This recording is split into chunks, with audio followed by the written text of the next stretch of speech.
You have no idea. I'll explain to you the whole thing. Really enjoyed it. That was amazing. You should never go down. Oh no.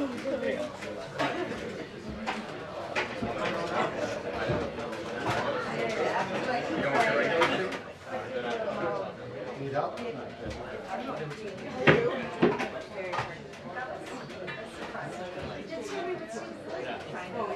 didn't know. Yeah, and my brain is stopped.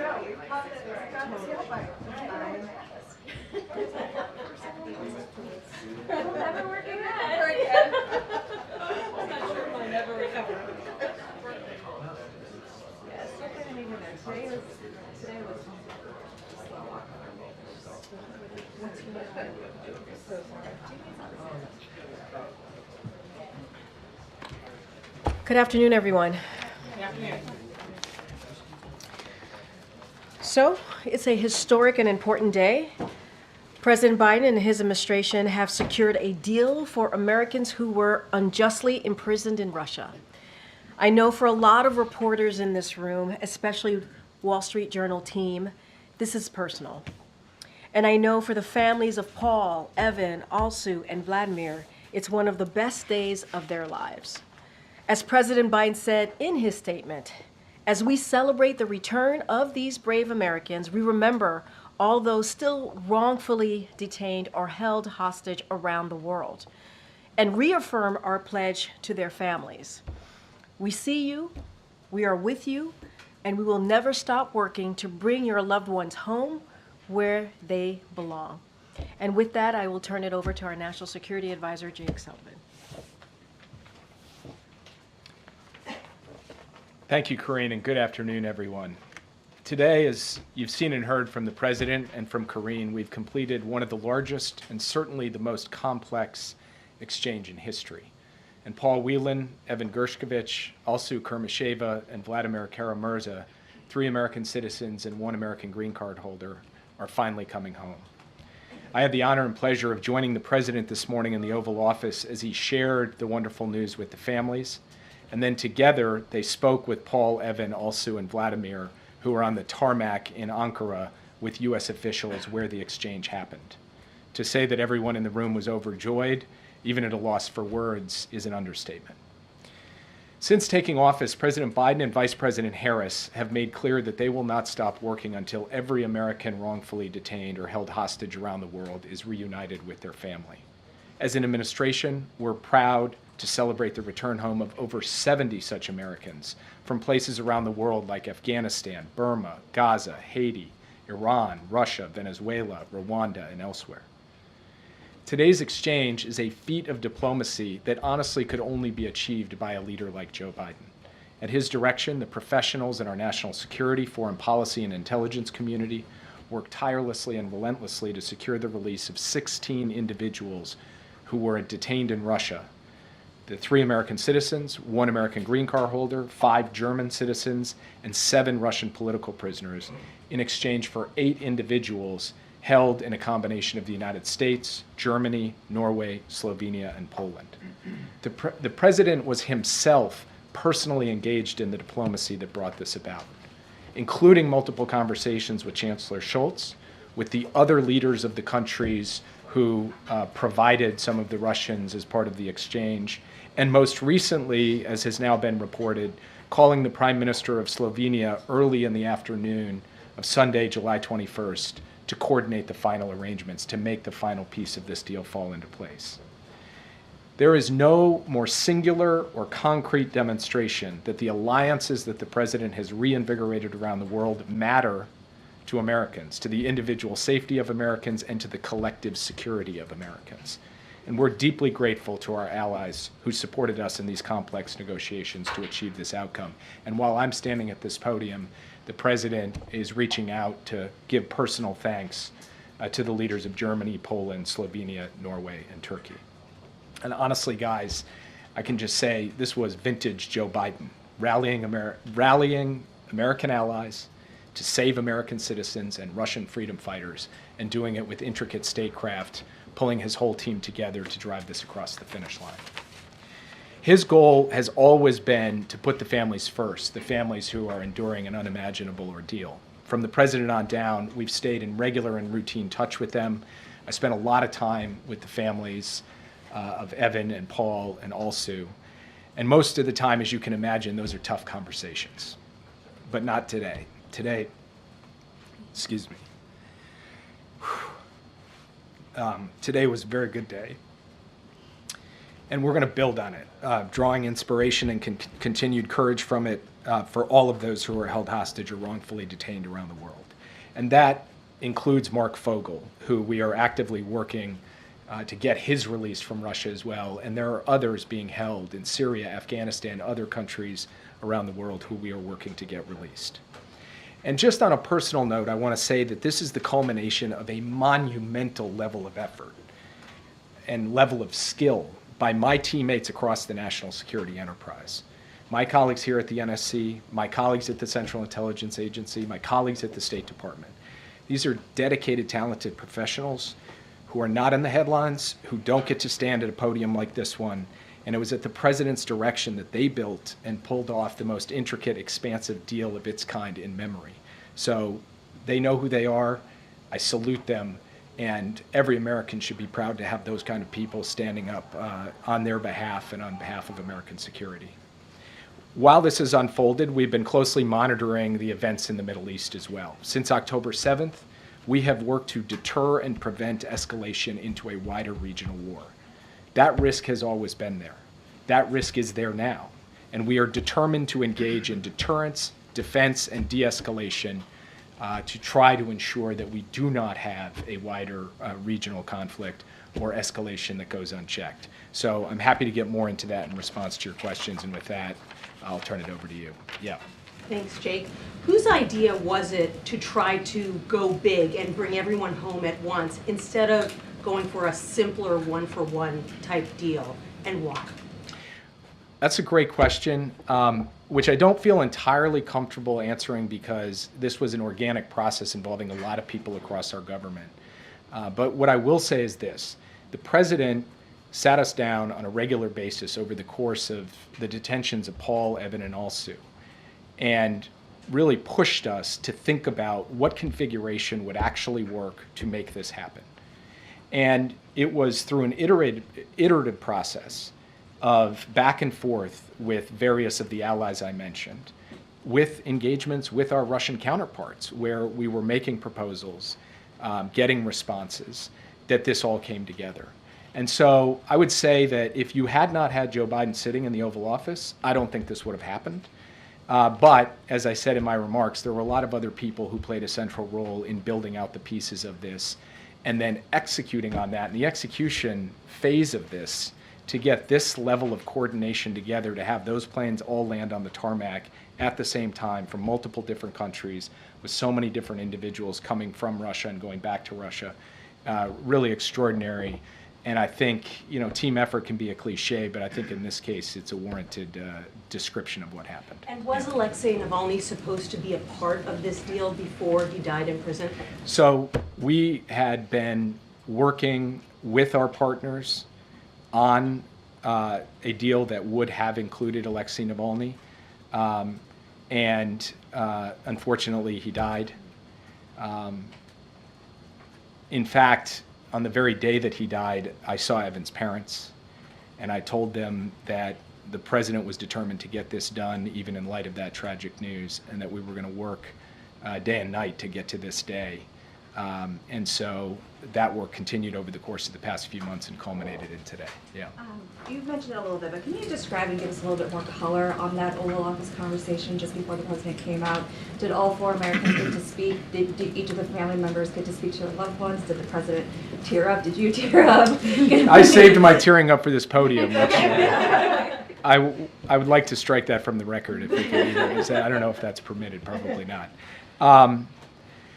So the president invited the family members in at the moment that we received the word from the tarmac in Ankara that the exchange was complete. And he was able to give them the news directly that the exchange was in fact complete. Then Paul, Evan, and Alsu, The release of innocent American in exchange for rightfully convicted criminals, including a murder. Look, it's a fair question. It's a question that we grapple with every time that we look at the hard decisions involved in one of these exchanges. It is difficult to send back a convicted criminal to secure the release of an innocent American. And yet, sometimes the choice is between doing that and consigning that person basically to live out their days in prison in a hostile foreign country or in the hands of a hostile power.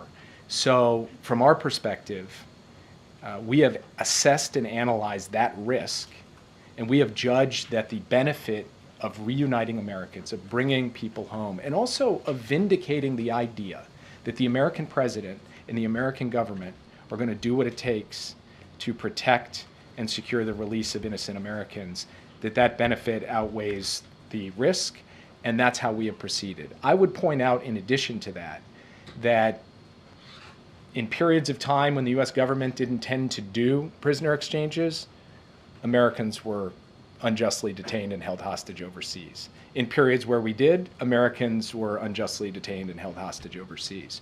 So I think there are real questions, and Roger Carstens, the hostage negotiator at the State Department, has actually pointed out that in this analysis, it is not quite as clear-cut that the evidence actually demonstrates the kind of result that your question speaks to, that a lot more people get taken because we do these exchanges. But it's something that we have to pay attention to, and it's something that makes these decisions by the president not simple decisions, hard decisions, and yet, as he did today, he was prepared to make them. Yeah. Can you explain a bit more, when did it become clear that Krasikov was this linchpin to a deal like this? And was it during the negotiations over Brittany Griner?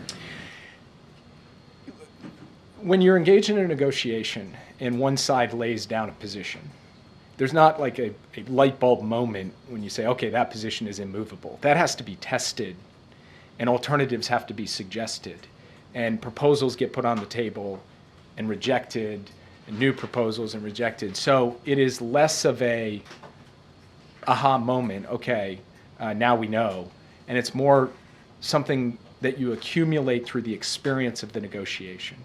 And so over the course of this negotiation, we did reach the conclusion that Krasikov was a key. You've discussed, obviously, the president's involvement, direct involvement in all of this. Can you talk us through any involvement that the vice president had? Was she also speaking directly to other leaders and allies?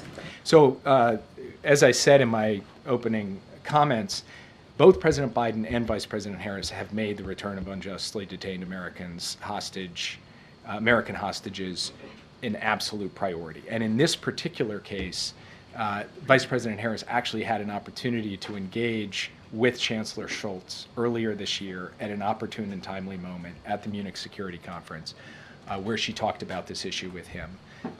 That followed on a conversation that the president had just a short time before that, and it was in the run of high-level engagements and a back and forth that the president and the chancellor were having that Vice President Harris was actually able to sit face-to-face with Chancellor Scholz and talk through the elements of this. And then I've sat in the Oval Office more times than I can count over the course of the past years, providing briefings and updates on this and getting peppered with questions by both the president and the vice president, thinking through the strategy, iterating the approach, which she was a participant in very much, a core member of the team that helped make this happen. Yeah. Two quick questions. One as it relates to the president's interactions with Chancellor Scholz. It's been detailed to us, but maybe from the podium, if you could help us understand. Chancellor Scholz had to make a big sacrifice, giving up Krasikov here, a Russian criminal. What specifically did the German Chancellor say to President Biden about his willingness to do this?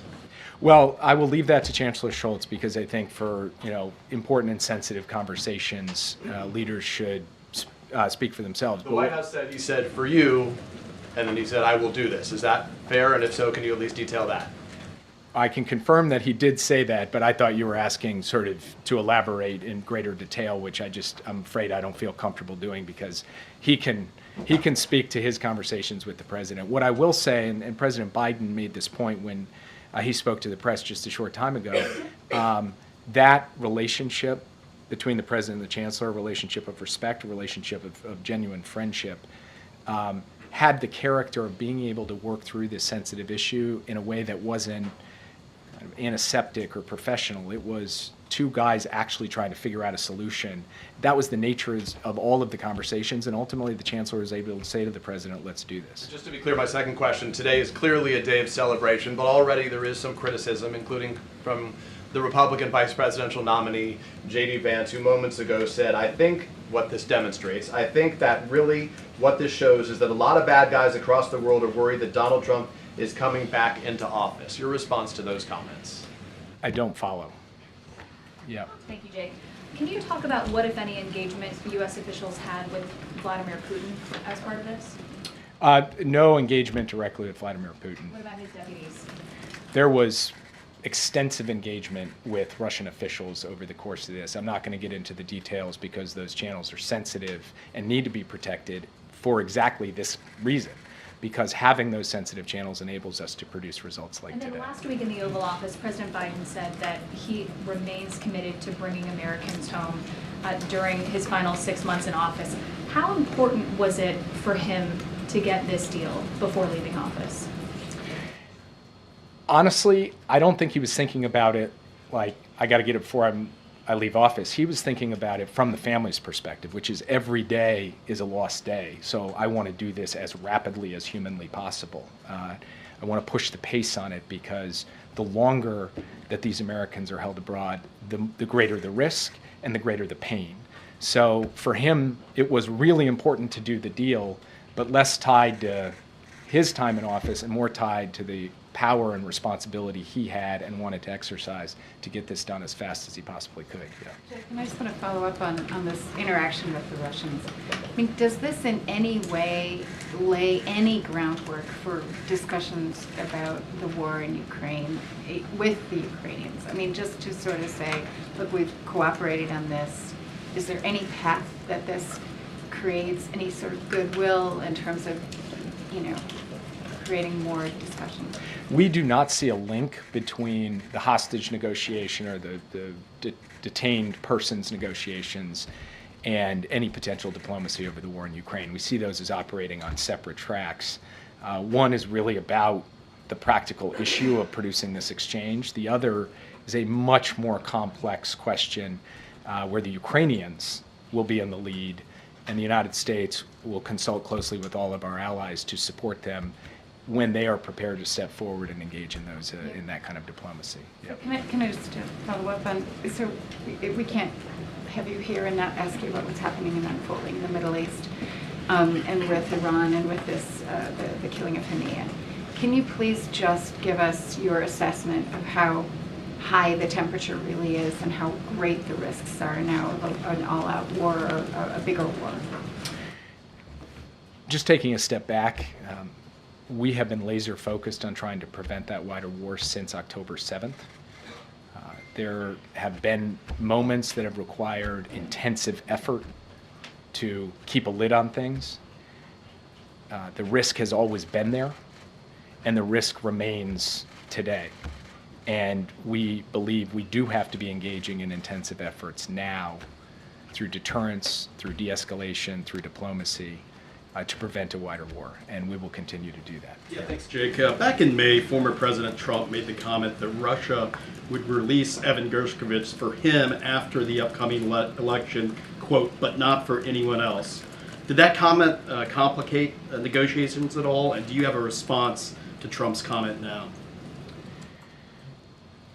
Look, I'm just happy these guys are out and home, and I won't wade into the comments of the former president. What about Jimmy Wilgus? Are you working on him? Yeah. Jake, you noted that the president spoke to the leader of Slovenia right around the time he was making his decision on his political future. How much was the thinking that he had to go through on his future part of this process leading up to these negotiations? Was this something that weighed on him for days ahead of these calls? Look, to be honest with you, the way in which this unfolded played out over the course of weeks, even months, to put all of the pieces in place. So the timing and the cadence of the different elements coming together was a feature of the diplomacy and the decision-making of each of the countries involved. It wasn't about American politics, the American political calendar, or president's thinking on other issues. And it did happen to line up on that Sunday in that way, but not through a conscious decision to make it so, but rather because that's when the pieces were falling into place. And that's the moment when the president had to drop that final piece in. And it just so happened to come a couple of hours before he made his announcement. And when do you think we will actually see them on American soil? Will the president greet them in person? I think you can expect to see Evan, Paul, and Alsu later tonight on American soil. And as the president mentioned in his remarks earlier, they'll be landing at Andrews Air Force Base. The president and the vice president will be out there to greet them. Vladimir Kara-Murza is going to be traveling to Germany, and his family, who was here with the president this morning, will be traveling there to join him. But as Vladimir and the president discussed today, we expect him back here in the United States soon for him to be able to see the president and other people in the U.S. government. Yeah. Thank you, Jake. Switching gears for a moment, I want to ask you about the plea deal that was reached with 9/11 suspects by military courts down in Guantanamo.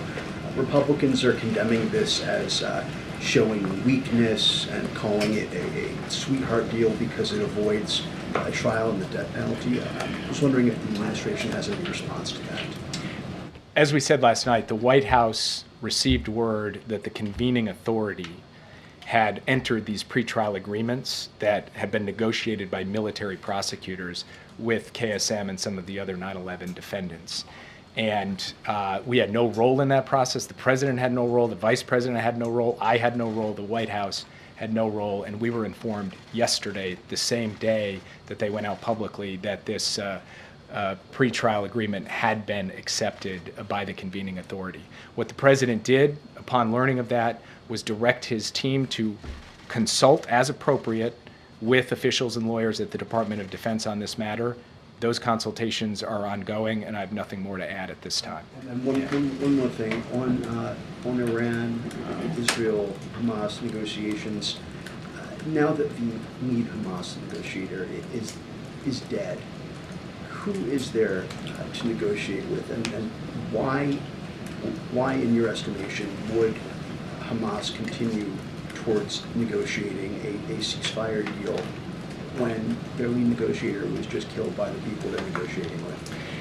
It is too soon to tell what the impact of his death will have on the negotiations, and so I'm not going to speculate on that, especially in light of the broader dynamics and set of events unfolding in the region right now. What I will say is this: the ceasefire and hostage deal is the pathway to ending this war. It is the pathway to getting all of the hostages home, including the American citizen hostages who are relentlessly focused on getting home, and we remain determined to get it done. Yeah. Did the president have a call today with Prime Minister Netanyahu, or is he having one?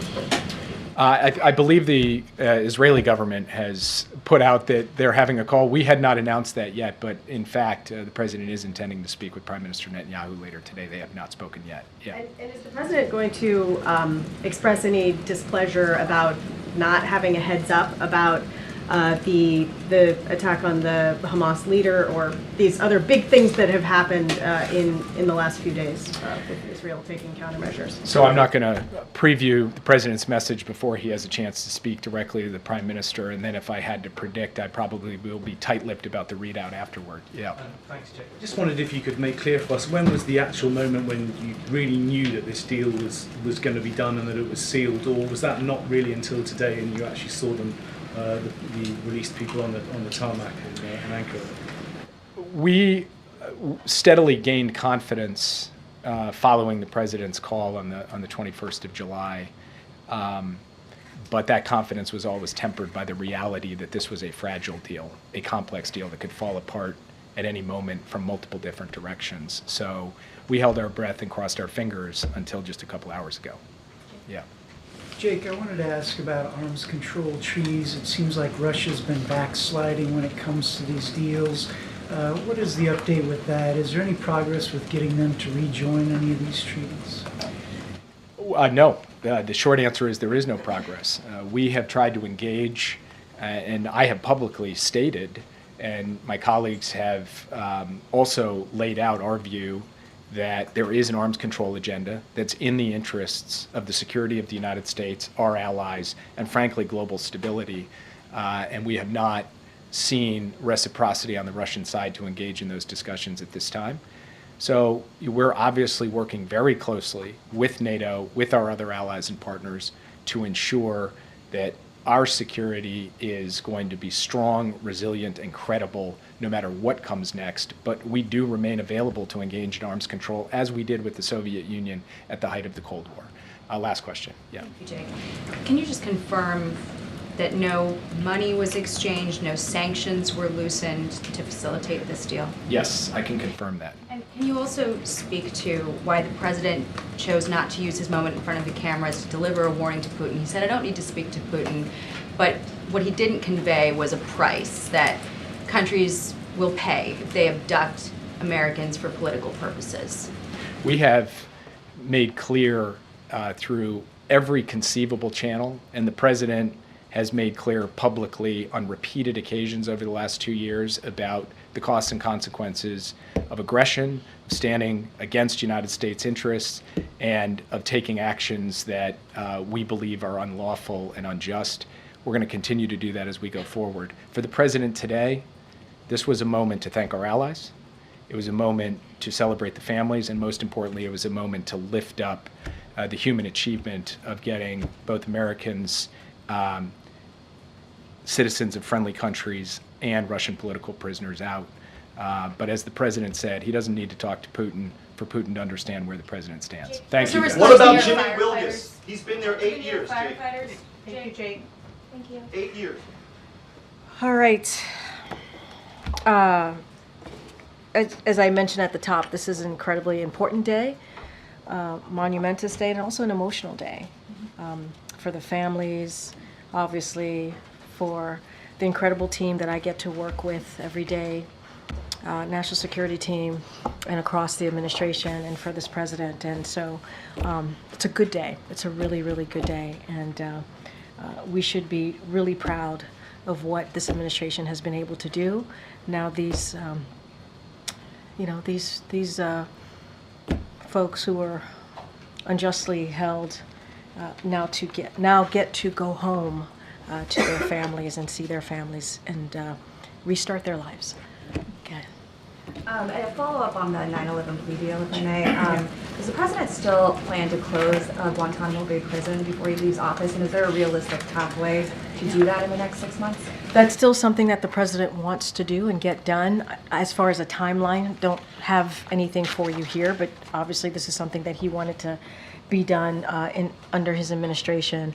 Just don't have anything else to read out or preview at this time, but it is something that he's determined to get done. And does he have a message to some of the 9/11 families who wanted to see a full trial, who wanted to see this kind of come to a fuller process? So look, this is basically what Jake said. This is something that we had no involvement in. He didn't have any involvement in. And so the White House played no role in this process, and the president directed his team to consult as appropriate with officials and lawyers and Department of Defense, obviously, and you know, we have said this before. You know, we are, you know, our hearts go out to the families who lost loved ones on that day. And you know, the president on 9/11 has honored them every year, and the families who lost their loved one on that terrible day. And we remain committed, this administration remained committed to ensuring that the military commission process is fair and delivers justice to the victims, survivors, families, and those accused of crimes. And so that is certainly the president's continued commitment here. Donald Trump yesterday attacked, obviously, Kamala Harris's identity, said he didn't know she was black. You reacted to that yesterday, but I'm wondering if the president is aware of those comments and what he thought of it. The president's aware. I think he, just like myself and what I stated here and what the vice president stated as well, you know, I'll just reiterate what I said. It was repulsive, disrespectful, and insulting. And we believe, and you know, obviously we're not the campaign here, but we can speak more broadly, that generally that the American people deserve better. They deserve better. And real leaders do not tear people down. They don't question someone's identity. It's just more of the same, more of the lack of respect, and you know, it couldn't be more inappropriate. And he also believes that the American people deserve better. He deserves better. You have a president who has spent the last 4 years and more talking about unity, talking about respecting each other, talking about bringing people together. That's what this president believes. And you see that in any policy that he talks about, right? Whether it's the economy, healthcare, make sure that we respect each other, dignity. That is what the president is about. I'll leave it there. Jackie. Thank you, Karine. Just hoping for a response to the 9/11 plea deal that spared the architects the death penalty. The New York City Firefighters Union put out a statement. It said, "We are disgusted and disappointed that these 3 terrorists were given a plea deal and allowed to escape the ultimate justice, while each month 3 more heroes from the FDNY are dying from World Trade Center illnesses." Does the administration have a message for them? Look, our hearts go out. I mean, not much more than I can add to what you heard from the National Security Advisor and how I just answered the question to one of your colleagues. And I'll just reiterate, obviously our hearts go out to the families who lost a loved one. We didn't have a role in this. This was not something that we were involved in. And so we are determined to make sure that they get justice, these families get justice. I just don't have anything else to add to what the National Security Advisor just stated from here moments ago. And then on the Vice President's presence tonight, is she going to be around for any of the evening when we expect the detainees to come back to the U.S.? Is she going to be part of this? Again, Jake Sullivan, National Security Advisor, just literally confirmed that she would be part of this when they land tonight at JBA, and so the president and the vice president will be there to greet them. So you just heard this from Jake Sullivan. And I wanted to follow up with Jake with what didn't have a chance. It sounded like he almost took a swipe at the vice president, said that if Joe Biden wasn't in the Oval Office, I don't think this would have happened. Was that a swipe at her relative inexperience or some sort of... Oh, I see what you're saying. They're partners in this. Joe Biden and the vice president are partners in this. You heard him say that the vice president played a critical role in this diplomacy at a number of key moments. She met with the Chancellor of Germany in Munich to help pave the way. She also met with the Prime Minister of Slovenia to help bring them into the negotiations. They were partners in this. And then you'll see her tonight join the president to welcome back those Americans who were unjustly imprisoned in Russia. And that is going to be an important moment, a critical moment, but they worked together on this. And I think what Jake, not to say what he was saying, but he was very clear, This is a president that has had a long history in government, more than 50 years as a senator, as a vice president, and now as president. It is because of his understanding of the world and the relationships with these leaders that he has had, he's been able to build back up our partnership with allies, right, and also partners. But let's not be very clear here. The vice president has been a partner in this. I just listed out how critical of a role that she played in key moments very, very recently. So they're partners, and I think that is what we want to make sure that is very, very clear to all of you. Okay. Karine, was there ever any consideration given to asking the Vice President to, come back sooner so she could be part of the announcement today? And sorry. No, I'm sorry. You should finish. You should finish your question. Well, no, I was just going to ask. I mean, if there was, just for the atmospherics or the kind of visual impact of having her there with the families. Well, just today. to reiterate, she played a key role here, a critical role during some key moments, as I just listed out. But I will remind you that she was at a funeral in Houston this morning. She was speaking at a funeral for the late Congresswoman there in Texas, and that was also, as you know, when you're president and even vice president, you play multiple roles here. And so she'll be coming back today, if she's not back already, and she'll be joining the president and the families as they get to welcome their loved one back from after being unjustly imprisoned in Russia. I just have one more question about the 9/11 plea deal. Can you say from where you sit now whether you think the death penalty would have been an appropriate end, or is that a sort of a matter of principle for you, for the people at the White House, and for President Biden in particular? As you know, the president's been always very clear about the death penalty. I don't have anything else to add. This is something that we learned about yesterday. This is something that the convening authority for military commissions made an independent decision. They made an independent decision. We were not involved. I don't want to get into like specifics on this because we're just not involved at all in this process. And so I'll just be careful here and just leave it there. Did the president or anyone in the administration speak to the family of Mark Vogel today, to your knowledge? That's a good question. I don't have anything to read out about a particular conversation with the family of Mark Vogel. As you know, our team here have been in regular touch of many of the families who have loved ones who have been detained. I don't have anything at this time to read out with Mark Vogel specifically, but we are continued to be committed. You heard Jake speak to this at the top when he was delivering his remarks to getting Americans home. With each of these exchanges, it is our goal to secure release of as many as Americans as we can. That is the goal every time we get into these negotiations, and we're always very careful. We do not do these in public, obviously, and at every step in this process, starting all the way back when we sought the release of Paul Whelan and Brittany Griner, we also sought to release Mark Vogel, as well, as you heard from Jake Sullivan. We are actively continuing to do so and are engaged in active discussion on how we can get to that, how we can get to a path to get him home. Don't have anything to read out on a recent conversation with their family. On a with his separate family. topic, the Federal Reserve yesterday signaled that it could cut interest rates for the first time since the pandemic. Does the White House believe that's a good idea? Not going to comment on any monetary policy decisions or potential decisions by the Federal Reserve. They are independent. We respect that, and so I'm not going to comment on that. Okay. Just to circle back, Jake did make the point that he believed that this wouldn't have happened if the president wasn't the one in the Oval negotiating. So can you tell us a little bit more about how he's thinking about this very clear work to seal up his legacy, and balancing that with having to support the vice president, campaign for her even, and see her as and treat her as a partner in a subject where he clearly has, a lot more experience? I'm not denying that Jake said that. Obviously, I'm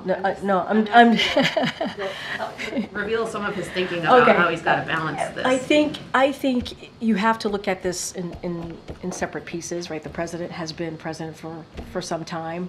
I used to say this all the time, with age comes experience, right? And I think that's important to note.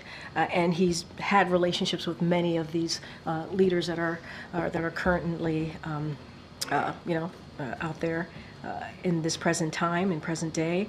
What I also want to state is that the vice president has been vice president for 3.5 years. She has been part of this administration, obviously, not just part of it, but a partner, and has developed her own relationship with world leaders, with our allies and partners. And I think that's important to note. She was part in having conversations with the Chancellor of Germany, for example, in starting to get us on a path for what we're seeing today. And so, obviously, we feel that she's, immensely qualified. That's why the president endorsed her. That's why she is, certainly a partner to him, but also is doing her part in the next, being careful here, in the next 4 months. So I'll leave it there. But look, they are partners. They talk regularly. I think I would say they've learned from each other, right, with this partnership over the 3.5 years. But this is also a vice president who's been a senator, who's been an attorney general, again, a vice president for almost 4 years, and has been in conversation, in critical, important conversations that matter to the American people pretty regularly with the president, having her by the president's side. And I think that matters. I think that matters, and that's important. Go ahead, Karen. Karine, can you tell us about the condition of Evan, Paul, Alsu, and Vladimir? How is their health, and did that come up when they had those phone calls in your office? I'm not going to get into details or into specifics or speak about their health.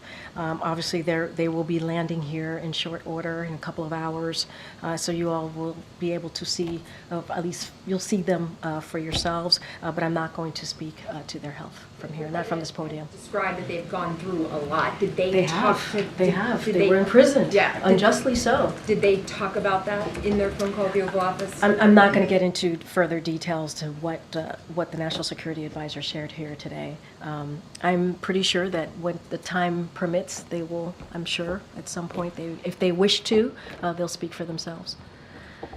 Get it. Yeah, thanks, Karine. So Germany got 12 citizens back on this. Were they negotiating with the Russians, and was this two negotiations that merged, or did this generate out of the U.S., talking about the U.S. Prisoners? Look, I think we've laid out in pretty detail on how this occurred. Obviously, the U.S. played a leading role in this, and we are certainly very grateful to our allies that worked with us on this. Obviously, I talked about Germany, Slovenia, and so I don't have anything beyond what we've already shared with you on this. I don't want to get into specifics or details. We have already shared how this came about. Look, this is an important day. This is an important day. And truly, as I've been asked a couple times, because of this president's leadership, we have been able to get this done. We have been able to get home about 70 Americans who were unjustly imprisoned and held in the last 3.5 years. That's because this president has shown his commitment, and the vice president has shown their commitment on doing that. And I think it sends, today and many other days that we've been able to get this done, it sends a message to the American people that we will put them first, always, as it relates to foreign policy, national security, making sure that we are getting Americans home. And I'll leave it there. Are there going to be any events here at the White House with the prisoners, the American prisoners who are coming back? I know we're going to Andrews. No, I hear you. I can't speak to anything this evening. I mean, obviously, they're going to be landing here this evening, and my guess is they're going to want to see their families, hold their families, hug their families.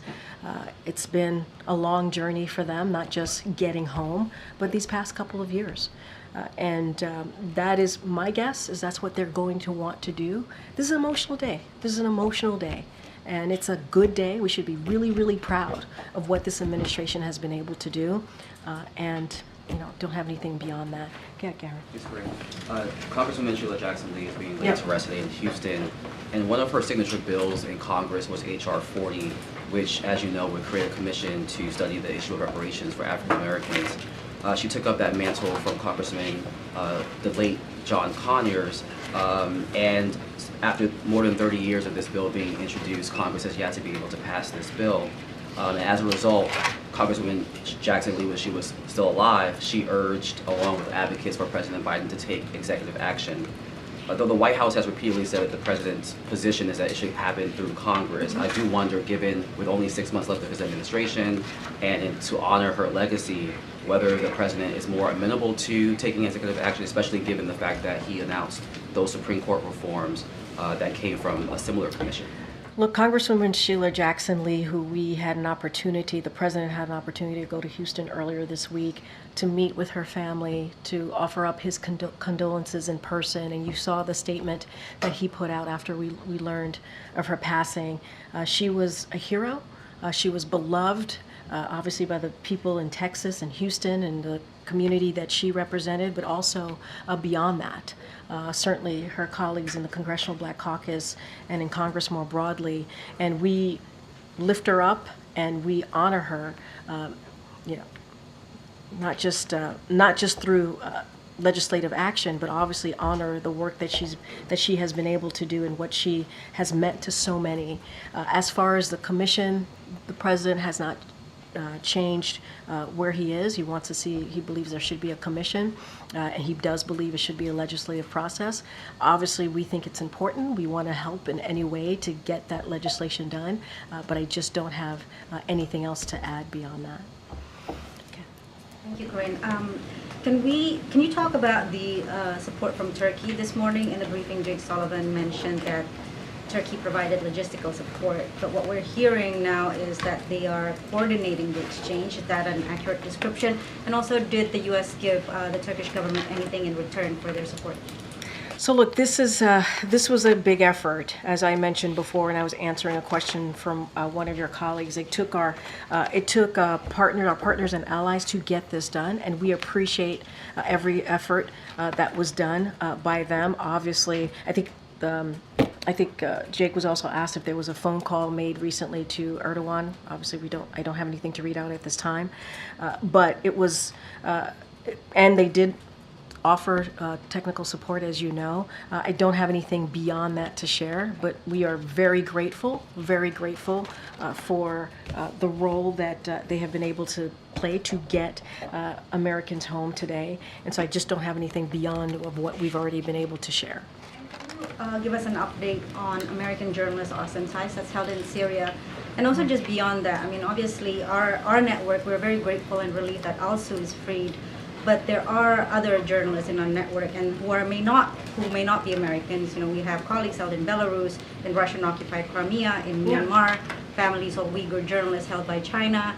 Again, these are not American journalists, but would the White House be able to say a position on their team? So look, I'm not going to go by person and take a position, but the president's been very clear on the importance of the freedom of the press, of the importance of journalists being allowed to do the work that they should be doing, right? Being able to report and see, what is happening on the ground wherever they are and reporting and making sure they are freely able to do that.